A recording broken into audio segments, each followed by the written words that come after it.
One last time, I have to see this ground. It's beautiful now, as if nothing had happened here. Soon they will tear down the main house, and then nothing will be left. Nothing. Except what I remember. I grew up in the town nearby, where my father was the mayor, and where this house stood waiting for me. It was built by Wilfred Butler. We had never seen him, and he never lived at home. Until the day before Christmas in 1950, he finally did come back for the last time.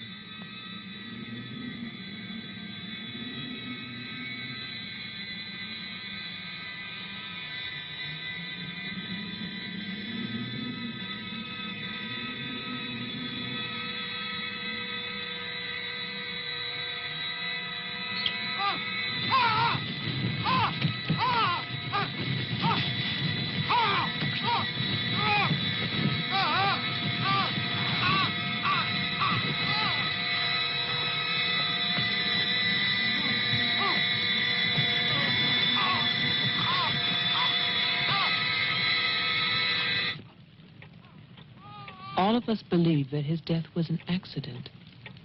No one knew that another person had come to Butler House that Christmas.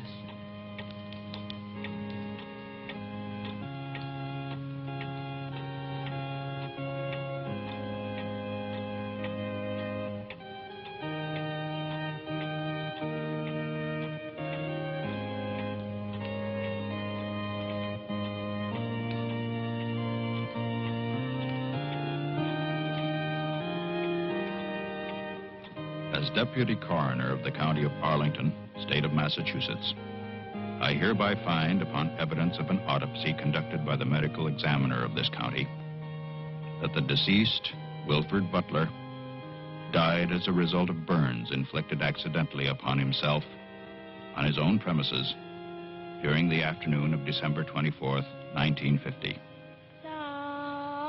No further inquiry shall be held over the body of the deceased, and this inquest is officially closed.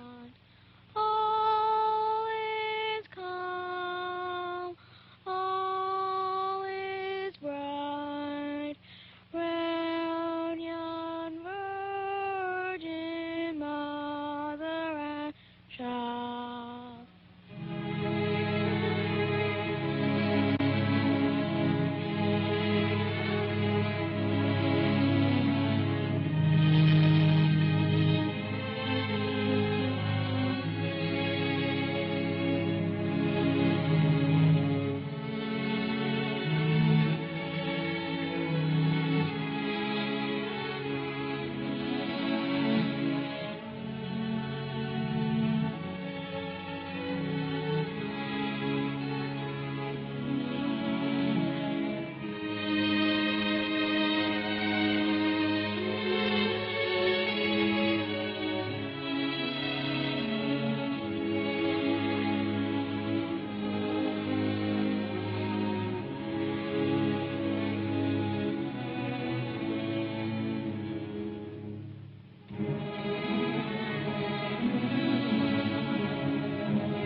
After the coroner's inquest, on New Year's Day, they buried Wilfred Butler.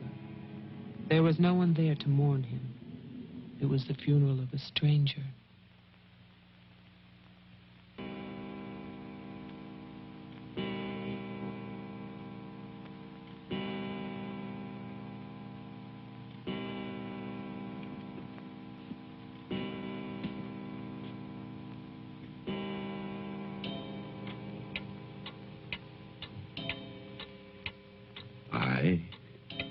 Wilfred Butler, being of sound mind and body,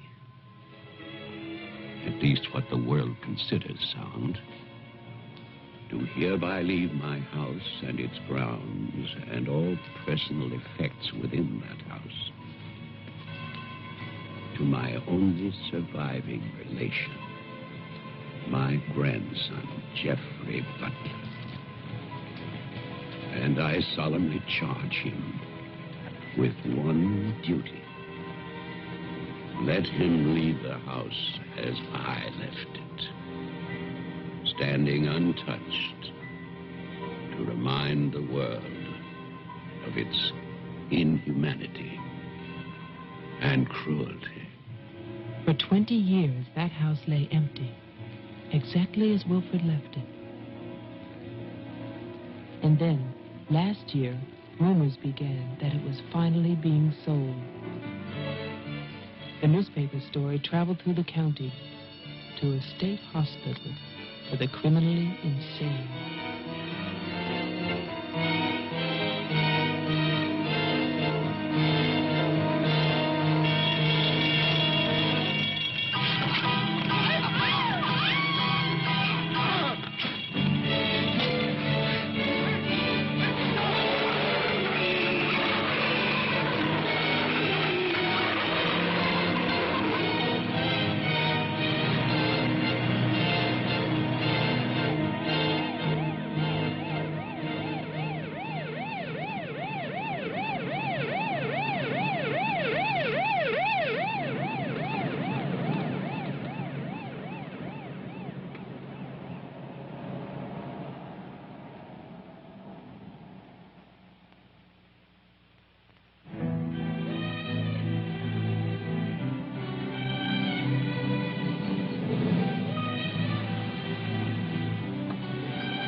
The man who came to sell the house had never seen it. He was a lawyer from the city, just doing a job and enjoying it.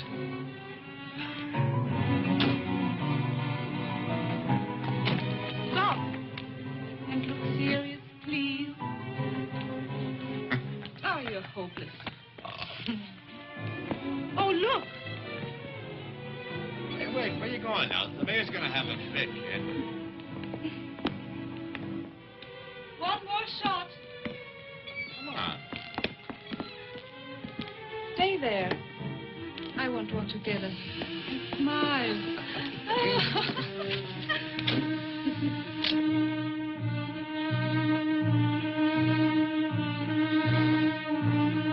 For all the news as it happens, stay tuned to WLIX, your voice of the Northeast. This is Roger Fowler with local stories. First, today's headlines. A warehouse fire still rages in Elizabeth. Police suspect arson. That escaped inmate at Margaret Mills State Hospital still at large, still hunted by state police. And over in Roxbury, the city passes a controversial housing code.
Well, didn't I tell you? It's beautiful. Can we see the rest of it? Honey, that was it. I think the mayor's waiting for me. My love is such an important man. Right. Laura always says that. Darling, What?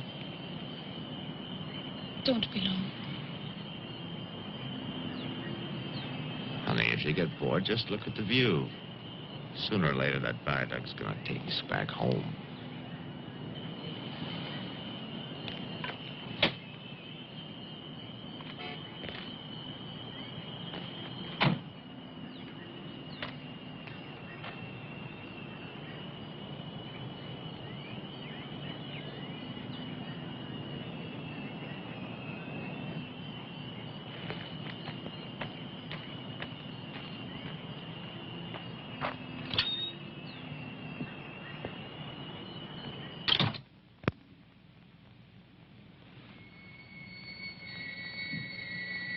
Mr. Carter. Mr. Mayor.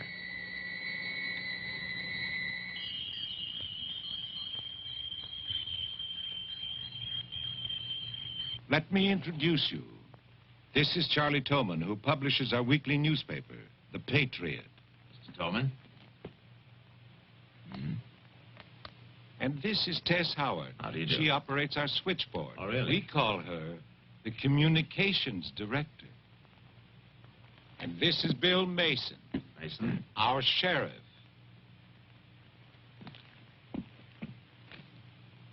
Won't you sit there, Mr. Carter, at the head of the table? Thank you. I didn't expect to meet you all together. It's quite a reception.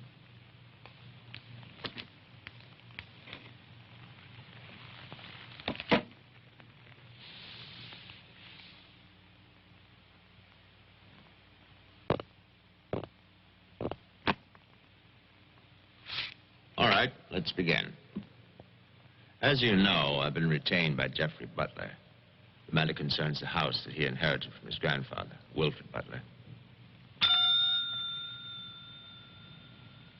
Go on, Mr. Carter. I believe that you offered to buy the house for my client. Offered. We begged him. We wrote letters and That's we... enough, Tess.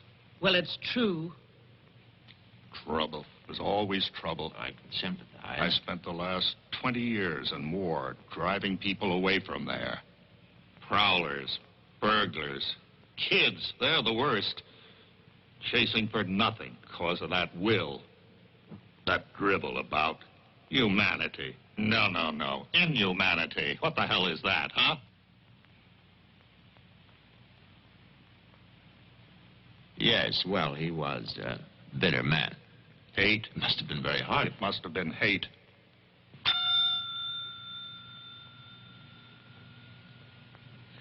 That man hated. Well, some people are like that.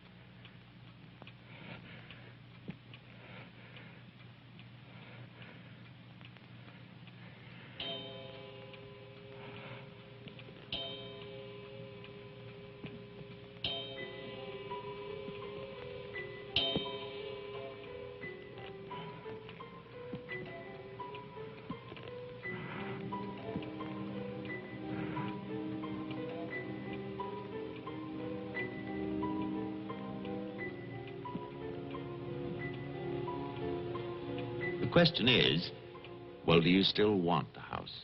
Are you offering it to us, Mr. Carter? Exactly. Why now? Well, that's Mr.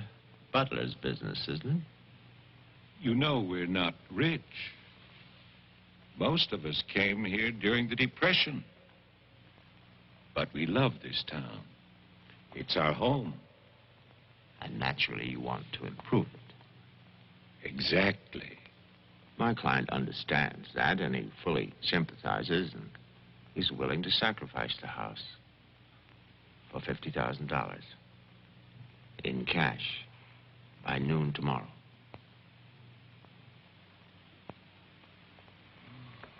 That's an awful lot of cash. It's also an awfully good bargain. You could go to Wilton. You could go now to the bank. Am I clearly understood? All that cash. Perfect. I'll wait for your answer till tomorrow. You're spending the night here? Yes, May I ask where? at the Butler House. We could put you up at the motel as our guest. No, the house is fine. The Paradise Motel. That's very kind of you, but I'm meeting Mr. Butler about some personal items. You'll want a phone. I can reconnect the line. Don't trouble, please. No trouble. You'll need a phone. Don't want to be stuck out there. Well, you've convinced me. Thank you. By the way, have you known Mr. Butler a long time? No, I've never met him. He called me and asked me if I'd handle this for him. I said yes. He had the key delivered to my office. Mr. Mayor, Sheriff, Mr. Tolman, Miss Howard, see you all tomorrow. In fact, I'm looking forward to it.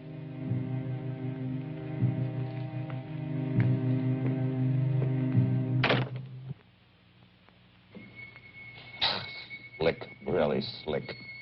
He's a big lawyer, Bill. You've got to expect that. Don't tell me about lawyers. Oh, you see the way he looked at us? You see his clothes? He's doing his job. Just don't tell me about lawyers. You know what I'd like to see? Two of them like that one talking to each other. Neither one of them would know what to believe. I love you, too. Honey, when I get home, I'm going to have a nice surprise for you. Oh, no, I can't tell you what it is now. It wouldn't be a surprise, now would it? No, I can't come home now, but it'll be very soon. Very soon. Honey, of course I miss you. Yes, I miss Mommy, too. Laura, how are you, kid?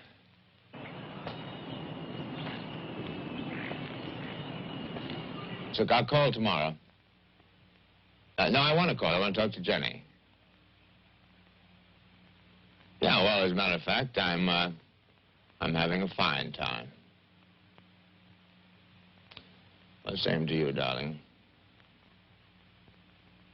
What do you mean, hostile?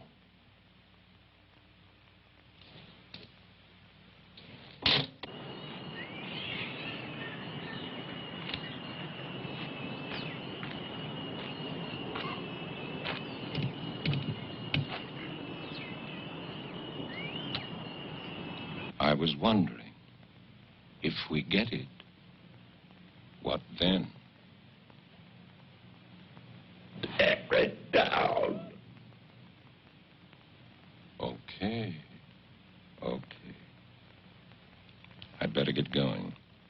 Do me a favor, Tess. Call Diane, tell her I'm to Wilton, and I'll be back late.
It's fantastic, isn't it? Yeah, Butler wasn't kidding. Nobody's lived here for years. That would be such a waste. It's his grandfather's monument. You know, There's a caretaker who keeps this place just the way he left it. What kind of monument is this? Well, that's the trouble. Nobody remembers anymore. That's what usually happens in America. I remember this. And he walks with me, and he talks with me, and he tells me I'm his own. And he walks with me, and he talks with me, and he tells me I am his own, and the joy we share as we tarry there. You're not serious. I used to hear that at funerals. At funerals? Yes. When I was a kid in Chipley, Georgia. There was also a Chipley, Florida. But they have both been subsequently eradicated from the map. None other has ever known.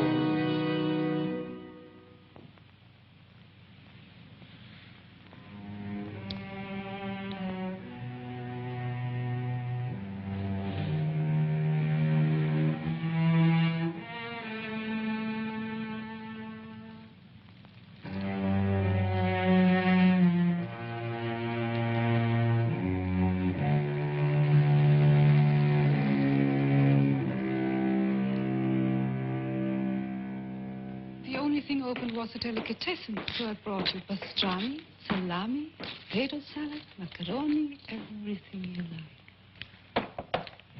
I'll have bologna and macaroni. No, some of that potato salad.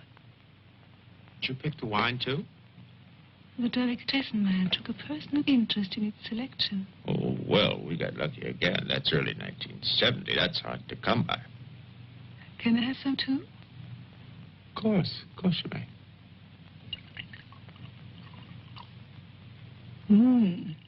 Thank you.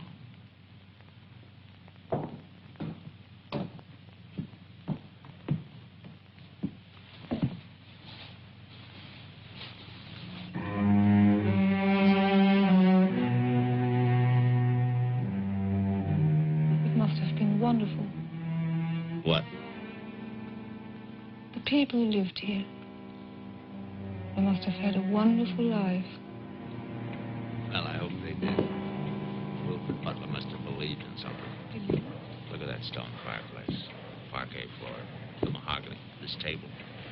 And you probably think this place is made of wood, right? Well... Wrong. You know what his grandson told me? Underneath that wood, there's 2 feet of stone. The foundation is 8 bricks wide. Now, someday they're going to come in here and they're going to tear this place down and they're going to build little tract houses all over this property on quarter-acre and half-acre lots. And that bulldozer's going to come up that hill toward this house.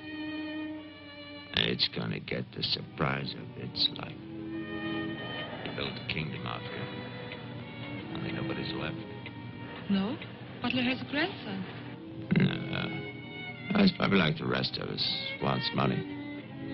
You know, he's asking $50,000 cash for this place, and if he only wait, he can get at least $250,000. But he won't take his time. So he'll get screwed.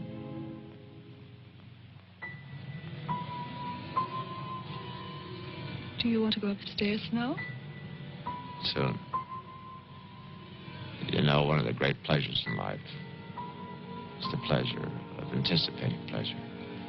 Isn't it? We are very close now, aren't we? Sure, honey. Very close.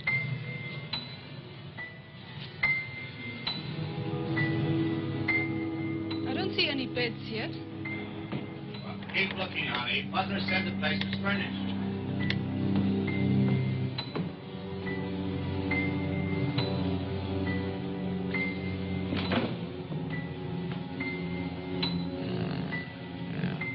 It's furnished.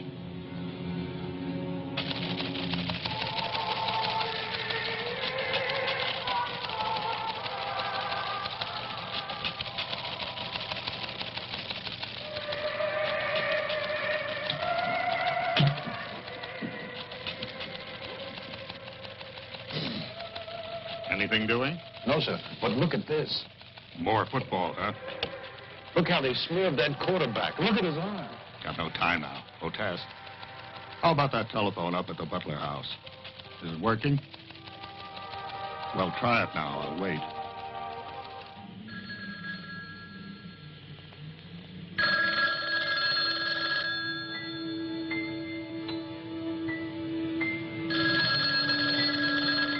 Hello? Oh, yes, Miss Howard. Yeah, the phone's working fine. Very nice of you to call. Thank you. Good night. Honey, I'm going down to the car to get some cigarettes. Be back in a minute. Okay. Don't get lonely. No, no.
Did you get your cigarettes? Yes, I did.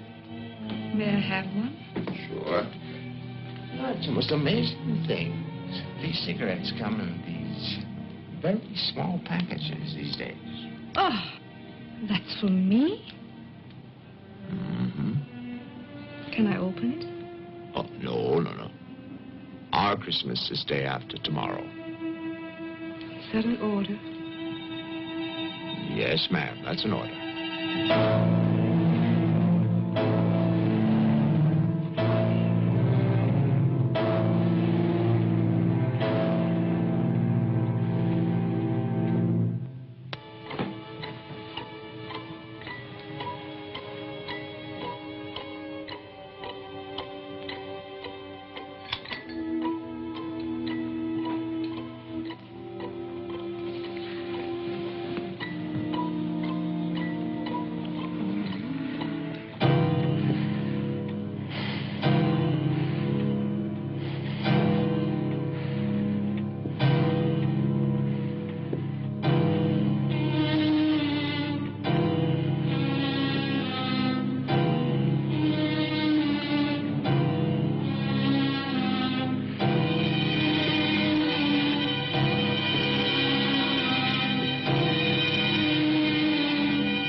Bill. Someone's calling from Butler House. Okay, put him on. Go ahead now. Mr. Carter? I'm not Carter. Who is this? Theodore. Butler. I'm worried, Sheriff. Carter's not here. Speak up, I can't hear you. I can't. I'm sick. Can you come here? What is it? What's wrong? His car's here, but he's gone. Won't you come? Okay. Now, you stay put in that house. I'll wait for you. Please, hurry. I'm afraid. Now, take it easy. I'm coming.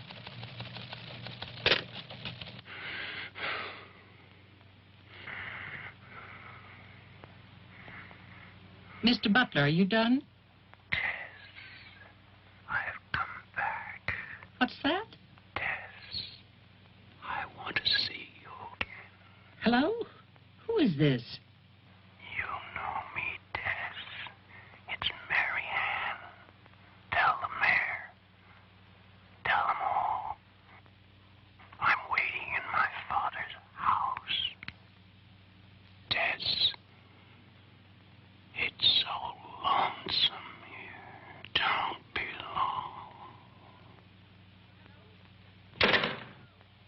Hello? Hello? Hello?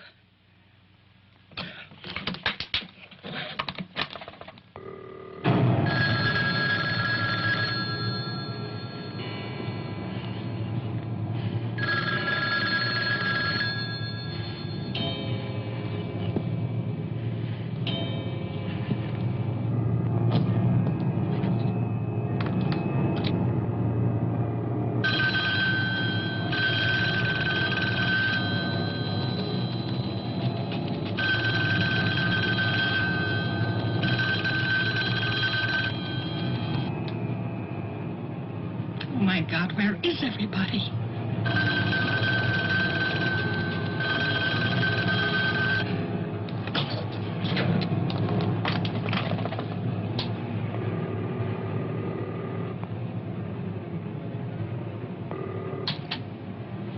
Hello?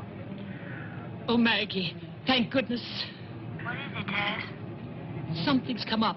Something urgent. Can you start early? Oh, honey, I'm watching TV. Maggie Daly, you get yourself over here. What is it? Just get moving, Maggie. Just please hurry.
Come in. It's open. Okay, mister, that's far enough. What do you want here? Mayor, Try again. My father's not home. And don't move. you want me to put my hands up? No. Just stay there. What are you staring at? I seem to remember you from the road. That's why I'm holding a gun. You scare me. Well, that makes sense. Thanks. Does everybody carry one here? You can ask the sheriff when he gets here. I'll call him. I'm sorry to disappoint you, but the sheriff's office is empty. How do you know? I was just there. Who are you? Jeffrey Butler. Oh, you're the one who's selling the house. Yes. Have you any ID? Come on. Don't laugh at me. I want your ID. Some maniac escaped from Margaretville.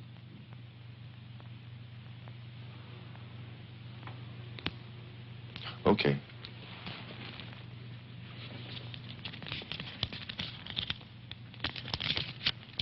Put it on the table.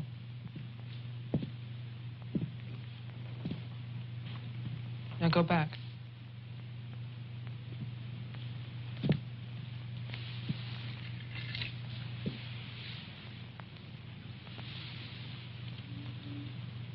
California license. Lucky you. Would you like to see my maniac card from the asylum? They give you one when you escape.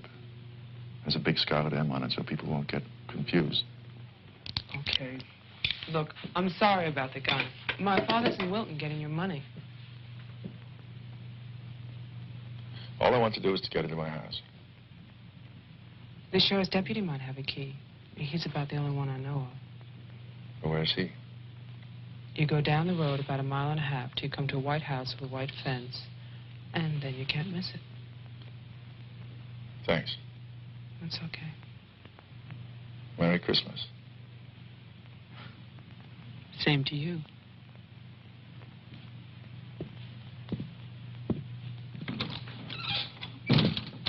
If I don't call back in an hour... What?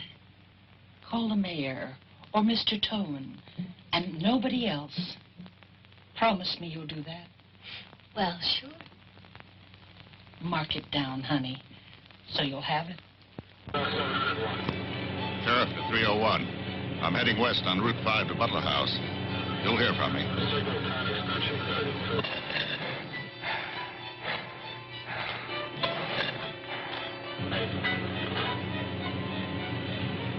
What the hell? What's that light out there?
Hi. Hi. Did you find the deputy? No, I wasn't there. Oh. I was thinking, isn't your lawyer supposed to be at the house? The door was locked. His car was there, so I borrowed it. You mean you stole a car? Yeah. Keeping it warm. What if he needs it? Let him find me. Who's coming to dinner? Oh, Daddy. We always have dinner every Thursday. Do you want something? No, I ate Paradise Motel. Yeah, I know. It's awful. What about a drink?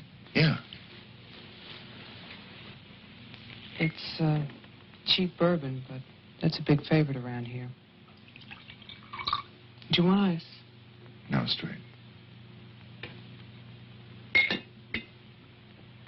You look tired. I am tired. Well, here's to a fast dollar. Cheers.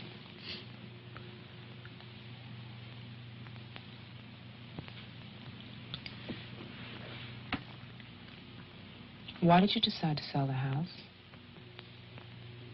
Needed the cash. After all these years? I need it now. Huh. What's it like on the inside? You know, I've never seen the inside. When I was a child, my father told me to stay away from it, or something terrible might happen. Sort of like a haunted house. I haven't seen it either. You're going to sell it and you've never seen it? Yeah. Oh, it's too bad. It's about the only place to see around here. Oh, I forgot. Someone keeps calling with a message for my father. She says that she's waiting at your house, in the reception room. What woman is waiting in my house in the reception room? Oh, I don't know. It's not a voice that I know. I better go out then. Can I come too? What for? I'm pushy. I suppose you'll be going back to California soon.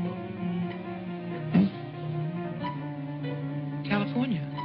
You said you lived there, remember? No, I'll be traveling. Jeff, look. It's the sheriff's car.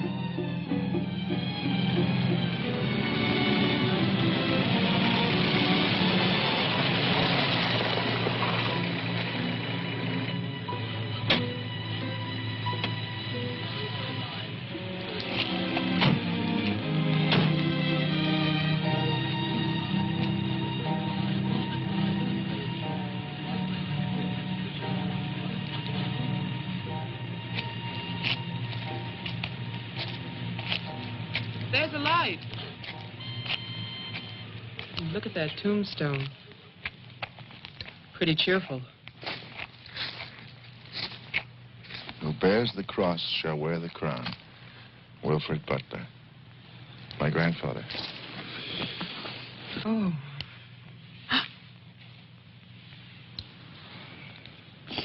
Someone left their sunglasses in the snow.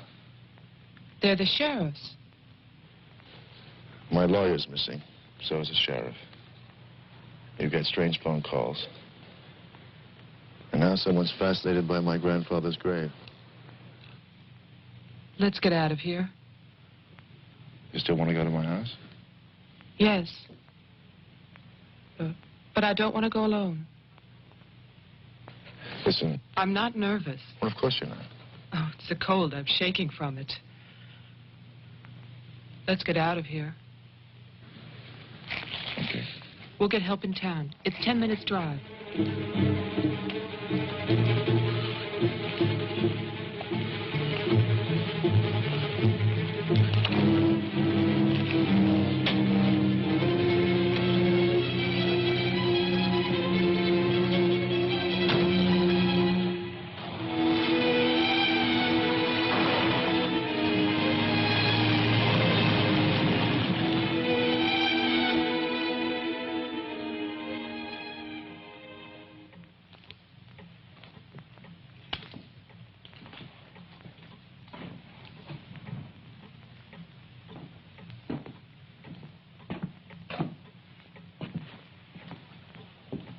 Good night, Mr. Toman.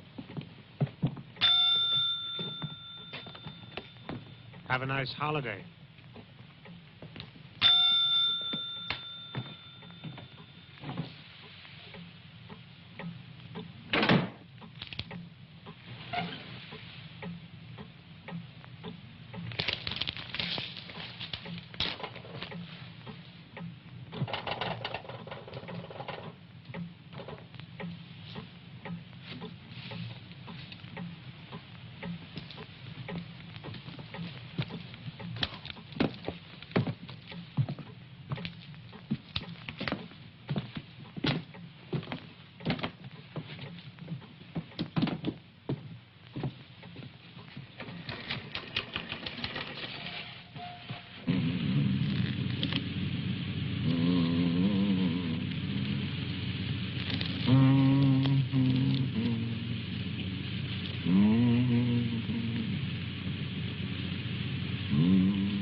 Deputy's not here, but Toman is.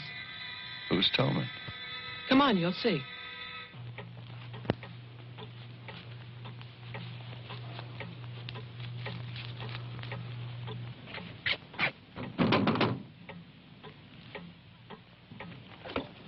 Mr. Toman, wait. No, please, I have to talk to you. I'm sorry. This is Jeffrey Butler. He's the one who's selling the house. He can't get inside the place. And my father's gone to Wilton. So we wondered...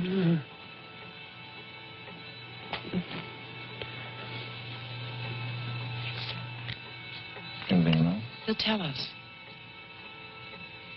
Tess has gone to his house. Why would she go there? I don't know. Anyway, she won't get in. You say it's locked. He says she hates the place.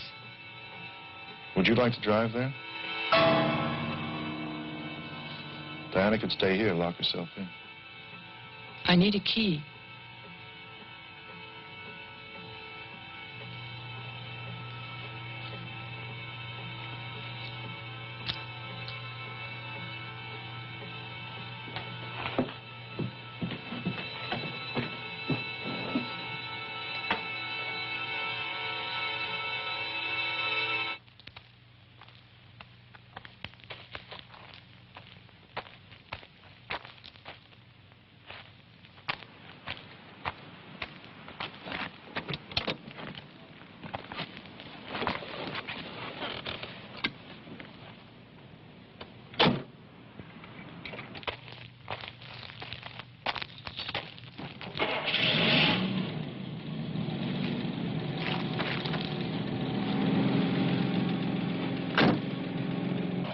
This isn't my house. It's Tess's.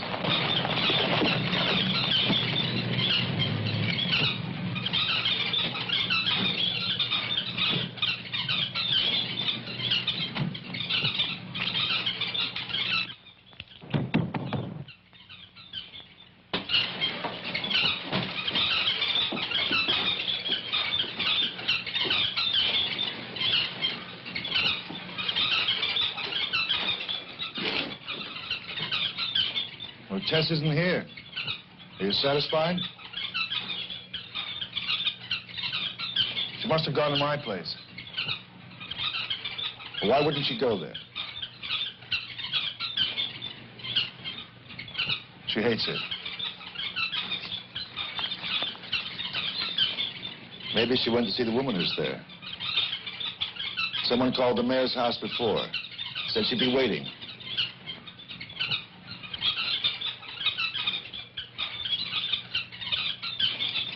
What is it?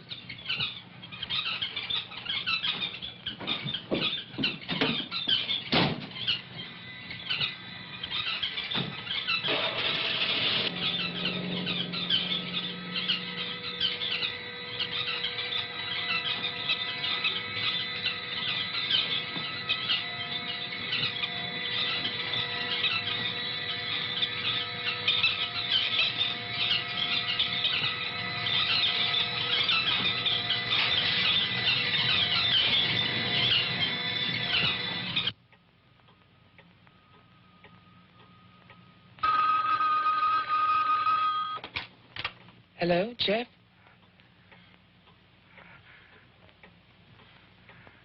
Hello? Is anybody there? Who is this? I'm Diane Adams.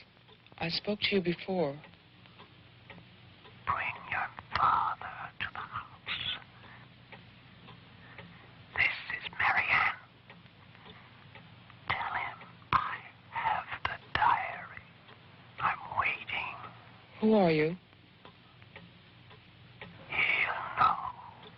Christmas Eve, 1935. Hello? Hello?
Sheriff, I saw your car.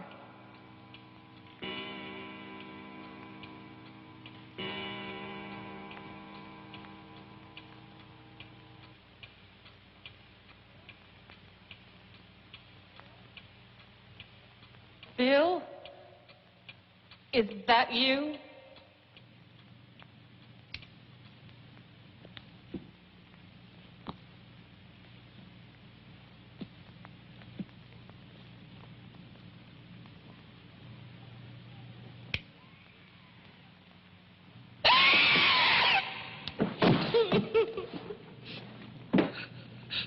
Tess, you can't see me, but I can see you. Oh, yes, I remember that face. You're older now. And fat. But still, Tess. And you're frightened, aren't you? Don't be afraid. I want to help you. Take my hand. Take it, Tess.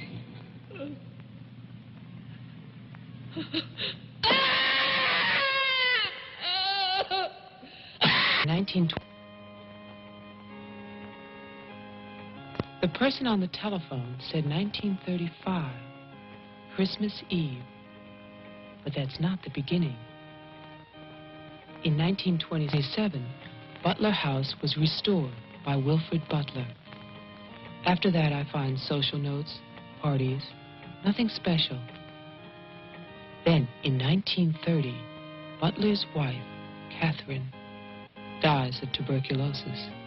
In August 1933, it starts. Wilfred Butler's daughter is cruelly attacked and raped. Her name is Mary Ann, the same name as the caller who left those messages tonight. She's 15 then. On May 2nd, 1934, Mary Ann Butler gives birth to a son, Jeffrey Butler. Jeff. Early in 1935, Butler House is turned over to a Dr. Robinson as an asylum for mental patients. And then Butler goes on to say that he has committed his own daughter. Mary Ann will live at the asylum. There's no end to this story. It's been carefully cut out of all the papers. Why would Toman do that?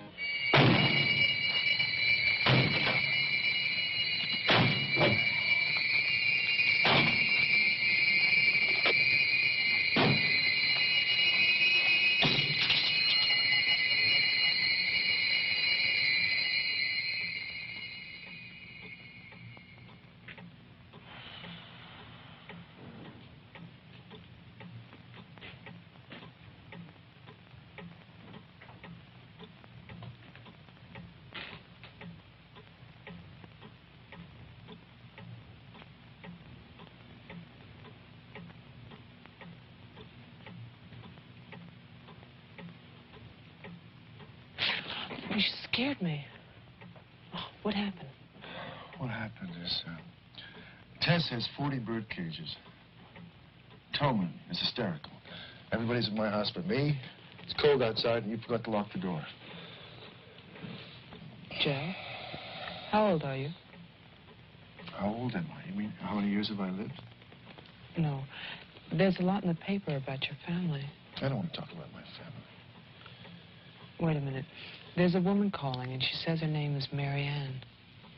That was your mother's name, wasn't it? My mother died in childbirth. That's when I started traveling.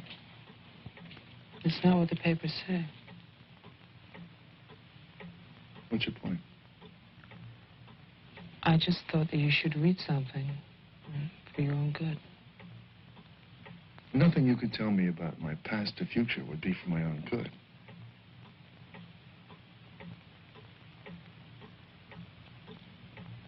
Where is the paper? It's on the table.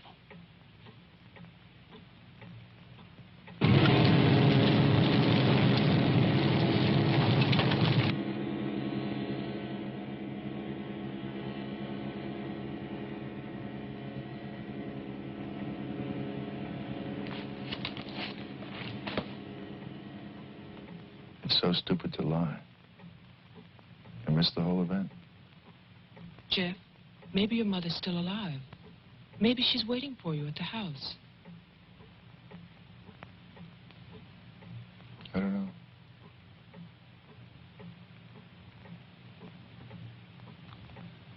Come on. No more side trips. Let's go out there.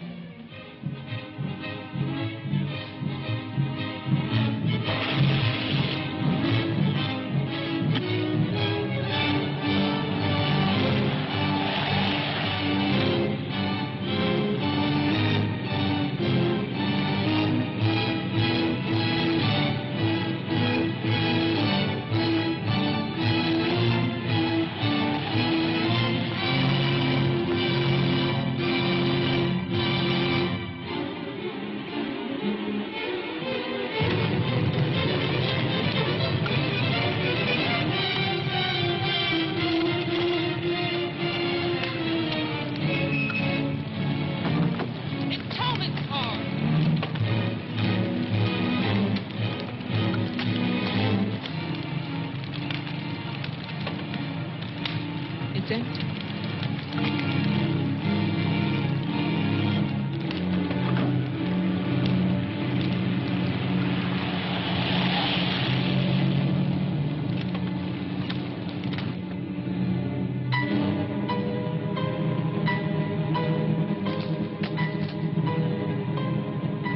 Jeff, look!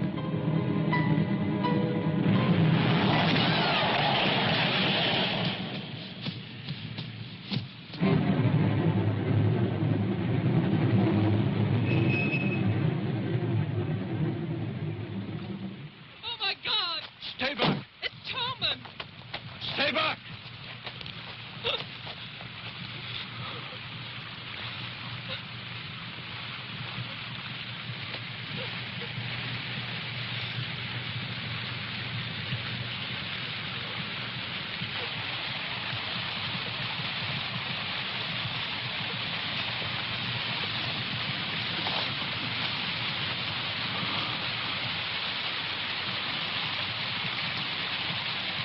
She's dead.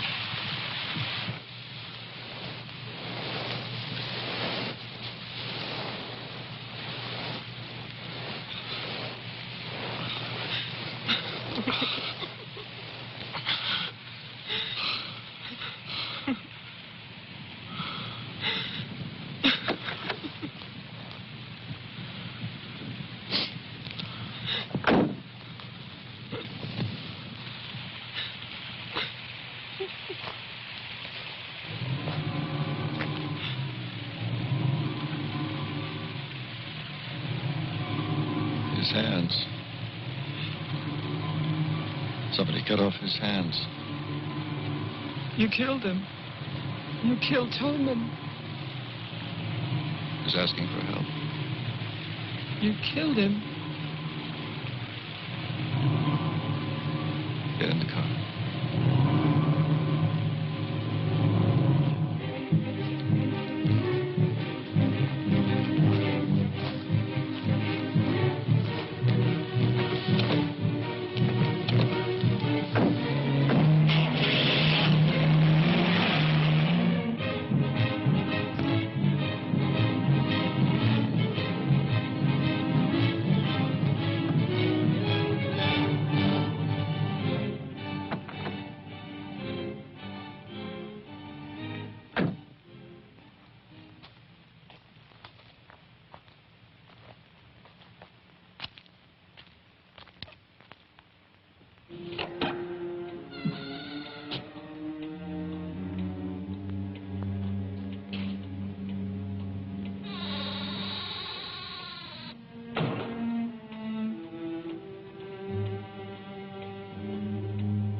Butler House. The keys. He took them.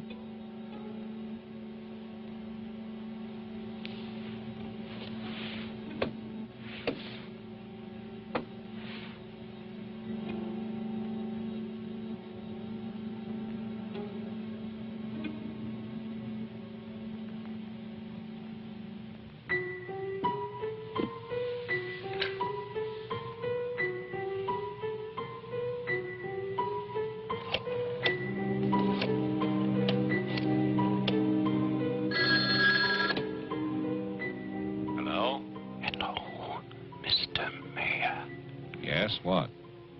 This is Marianne Butler. I'm calling from my house. Won't you come over here, Mr. Mayor? We're having a reunion. Everyone's here, even your daughter.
I write this knowing that no one shall ever see it. Not my beloved daughter, or even my grandson, Jeffrey. I write for myself in the hope of forgiveness, if that is still possible. And I write for you, Marianne, whose youth and innocence I have destroyed. By 1935, the doctors had treated my daughter for a year. I had believed they could cure her. The child, Jeffrey, was taken from us and sent to California. I turned my house into an asylum. I brought doctors to live there. I welcomed other patients. Useless. All of it.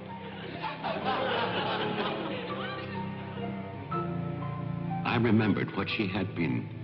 There was never a lovelier, happier child.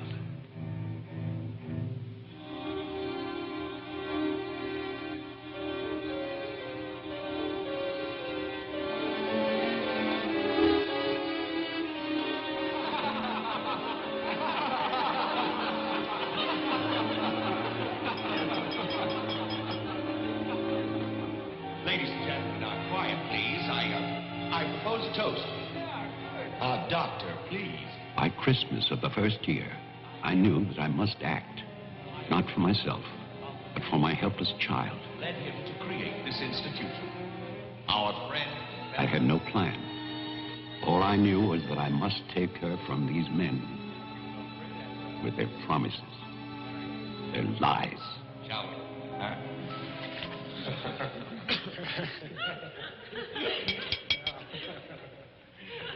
For he's a jolly good fellow, for he's a jolly good fellow, for he's a jolly good fellow, which nobody can deny, which nobody can deny, which nobody can deny, for he's a jolly good fellow, which nobody can deny. I knew that they would gorge themselves into a stupor that afternoon. It was their celebration. I expected no less. Since they had come into my house, they had acted as if they owned it.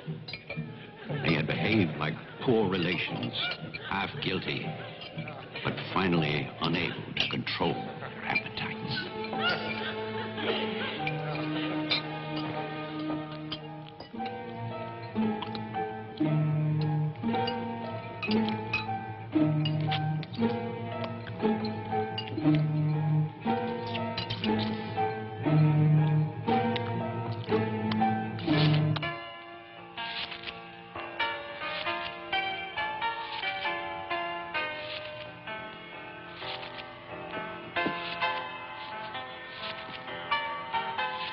After dinner, they danced and drank as they usually did.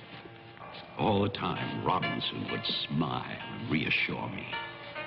They expected me to believe, because I had no choice. Wilfred, trust me. He really believed Marianne would be well. He saw a light.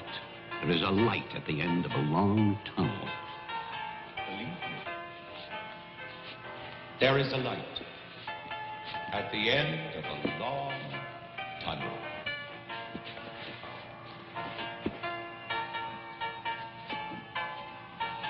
Stay here, Doctor. I'll get more champagne. He was ready. I knew it. Drunk and fat and full of his own importance. I left then.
My cruelty to Marianne was inhuman.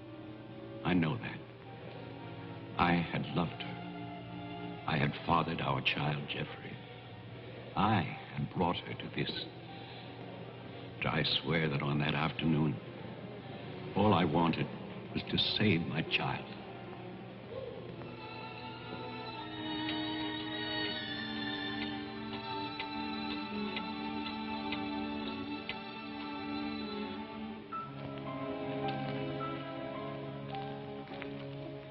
My hope was to get her away from that house.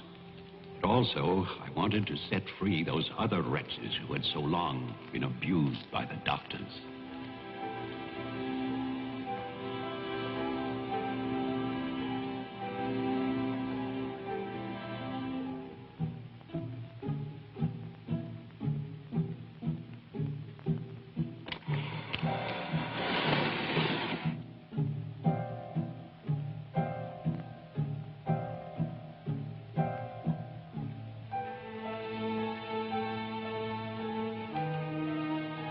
I knew what they might do if these inmates were freed.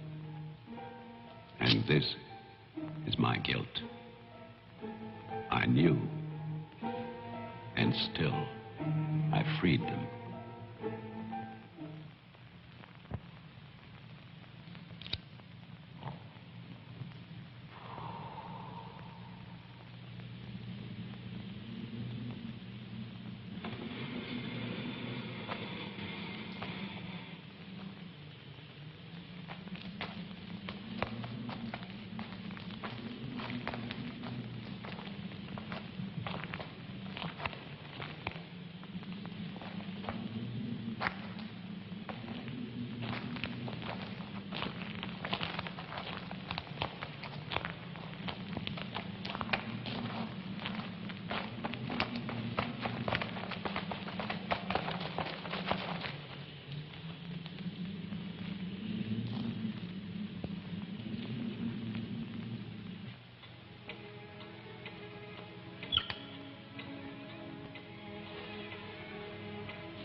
After the inmates started for the house, I went to get our car to take Marianne away. I do not know exactly when she slipped away from me. I assume that when they saw her in the dining room, the inmates believed her to be part of that household which they hated. And so, they killed her. Later, there was a celebration. And then most of the inmates fled. I don't know where. But I shall never forget what they did to my child. Since that Christmas, I have lived in prisons and asylums. Lived anonymously, as an animal. I have wandered in bitterness until all seasons have become as one. And that is a season of vengeance.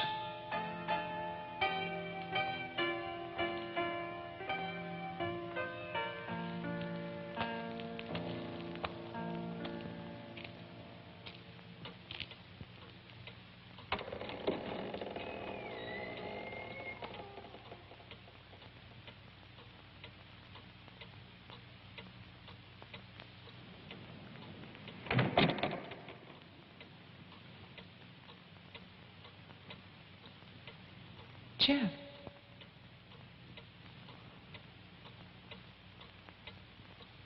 Jeff. Wilfred Butler is still alive. This is still his house. Your grandfather died in 1950. He was burned to death in this house. My grandfather poured gasoline over a squatter he found here. The town wanted to believe he was dead. They still do.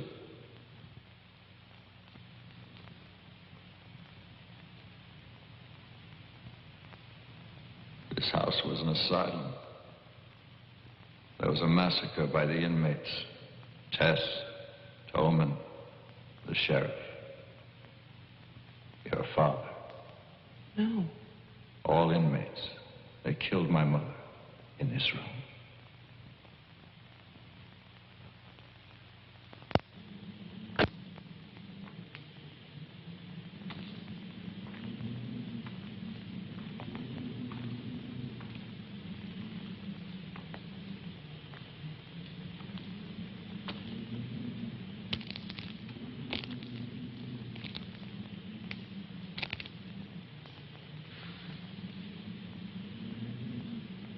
Who's that? Who's there?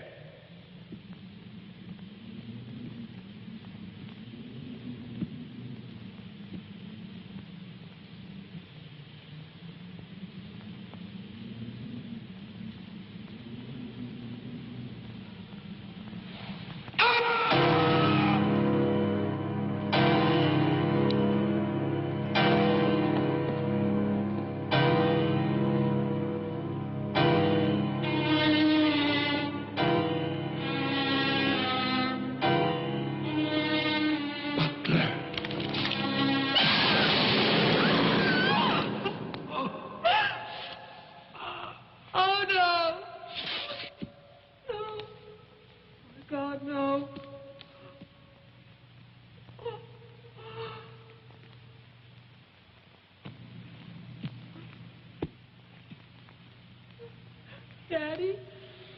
Daddy?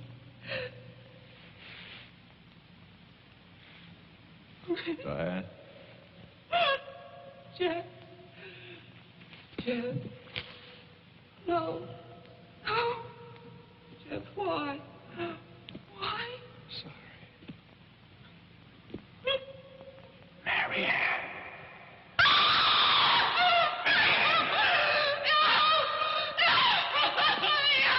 Don't run away. No, I'm your father. Don't be afraid. I won't hurt you. Please. It's all right. I won't hurt you. I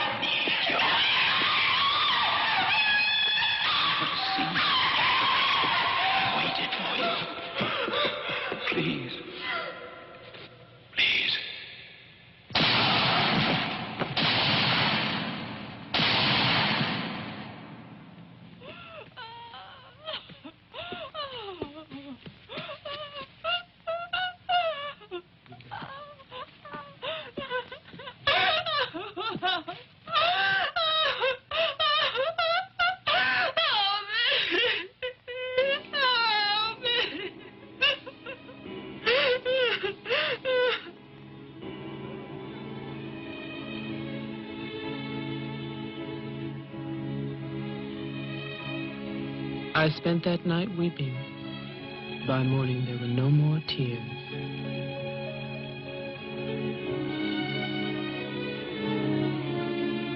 I know that my father and Jeffrey both thought they were shooting at killers, but they were simply the last victims in that house of victims.